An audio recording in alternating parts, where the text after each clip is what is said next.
Assalamualaikum warahmatullahi wabarakatuh. Saya Dwi Susilo, mahasiswa Teknik Elektro dengan NIM 41413-258 akan membawakan presentasi berupa Pancasila sebagai ideologi. Hal ini untuk memenuhi tugas besar 2 untuk mata kuliah Pancasila. Apa itu Pancasila dan bagaimana sejarahnya?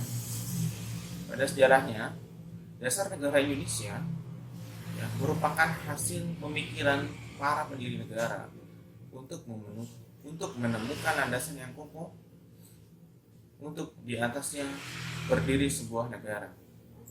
Pancasila merupakan dasar negara Indonesia, merupakan hasil sidang BPUPKI atau Badan Penyelidik Usaha-Usaha Persiapan Kemerdekaan Indonesia yang dibentuk pada 29 April 1945 yang beranggotakan 63 orang.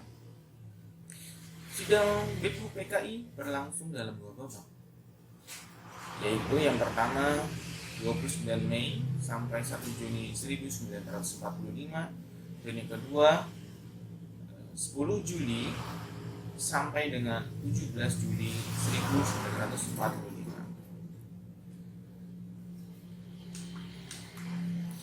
Sejarah perumusan dasar negara Indonesia bermula dari permintaan Dr. K.R. Tarajiman Weddiodiningrat selaku Ketua BPUPKI pada 29 Mei 1945 kepada anggota sidang untuk menemukan dasar negara Indonesia merdeka.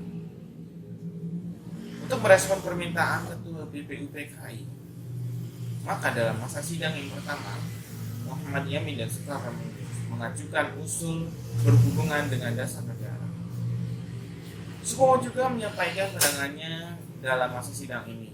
Namun, hal yang dibicarakan terkait aliran atau paham kenegaraan, bukan mengenai dasar negara. Usulan Soekarno 5 dasar pada pidato 1 Juni 1945 kemudian dinamakan dengan Pancasila atas usulan dari Muhammad Yamin yang pada waktu persidangan duduk di samping dengan Soekarno. Begitu banyak usulan yang datang dari anggota sidang, maka dibentuklah panitia kecil yang diketuai oleh Soekarno dengan yang kita dikenal dengan panitia 9.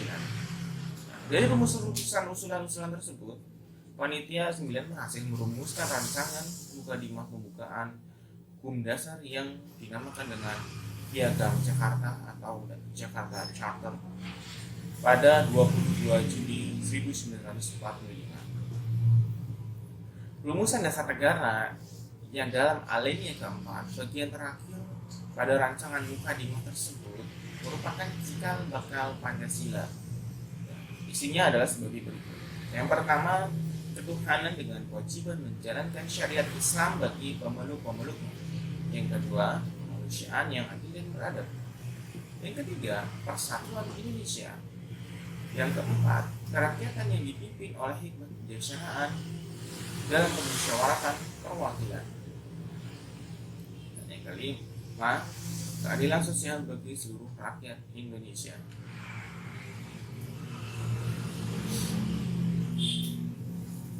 Dan BPUPKI kedua, dalam sidang BPUPKI kedua juga dibentuk panitia hukum dasar. Sidang pada tanggal 14 Juli 1945 mengesahkan Piagam Jakarta sebagai rancangan mukadimah hukum dasar dan menerima seluruh rancangan hukum dasar pada hari tersebut, yaitu tanggal 15 Juli 1945.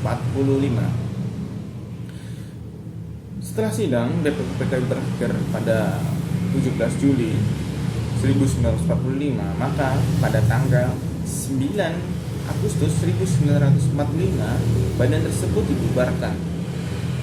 Kemudian dibentuklah panitia persiapan kemerdekaan yang dikenal dengan Panitia Persiapan Kemerdekaan Indonesia atau PPKI. Insinyur Soekarno sebagai ketua dan Muhammad Hatta sebagai wakil ketua.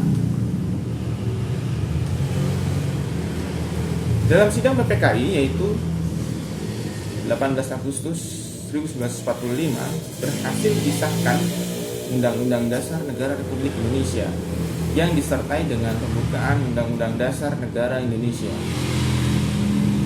Sebelum pengesahan terlebih dahulu dilakukan revisi atau perubahan atas Piagam Jakarta atau Rancangan Mukadimah Hukum Dasar dan Rancangan Hukum Dasar. Atas prakarsa Muhammad Hatta, sila ketuhanan dengan kewajiban menjalankan syariat Islam bagi pemeluk-pemeluknya dalam Piagam Jakarta diubah menjadi ketuhanan yang Maha Esa. Dengan demikian, kelima butir dasar-dasar negara tadi yang kemudian dinamakan dengan Pancasila menurut pembukaan Undang-Undang Dasar 1945 adalah: yang pertama, ketuhanan yang Maha Esa; yang kedua, kemanusiaan yang adil dan beradab; ketiga, persatuan Indonesia; keempat, kerakyatan yang dipimpin oleh hikmah kebijaksanaan dalam permusyawaratan perwakilan; dan yang terakhir, yang kelima, keadilan sosial bagi seluruh rakyat Indonesia. Sebagai ideologi bangsa dan negara, dasar artinya landasan atau fondasi. Jika kita melihat orang membangun rumah, yang pertama kali dibuat adalah fondasi.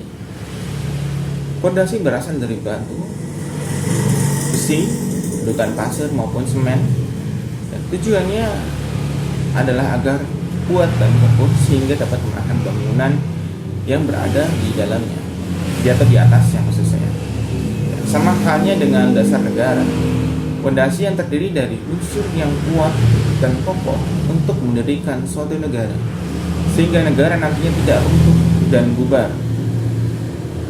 Bagi dasar negara kita adalah Pancasila yang telah terbukti mampu menjaga dan menahan negara agar tidak runtuh dan bubar. Hubungan Pancasila dengan Undang-Undang Dasar 1945. Pancasila sebagai cerminan dari jiwa dan cita-cita hukum bangsa Indonesia tersebut merupakan norma dasar dalam penyelenggaraan bernegara dan menjadi sumber hukum maupun peraturan di Indonesia.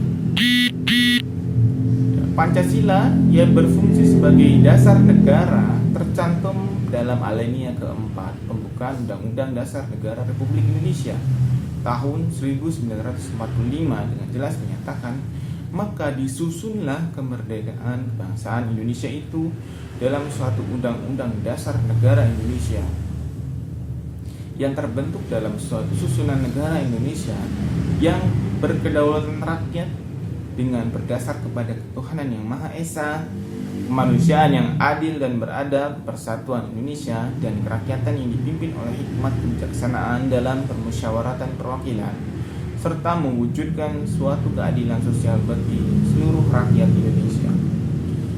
Berdasarkan penjelasan di atas, hubungan Pancasila dengan pembukaan Undang-Undang Dasar Negara Republik Indonesia tahun 1945 dapat dipahami sebagai hubungan yang bersifat formal dan material. Hubungan secara formal seperti yang dijelaskan oleh Kalain 2090-91 menunjuk pada tercantumnya Pancasila secara formal di dalam pembukaan yang mengandung pengertian bahwa tata kehidupan bernegara tidak hanya bertopang pada asas sosial, ekonomi, politik, akan tetapi dalam perpaduannya dengan keseluruhan asas yang melekat padanya, yaitu asas-asas kultural, religius, dan asas-asas kenegaraan yang unsur-unsurnya terdapat dalam Pancasila.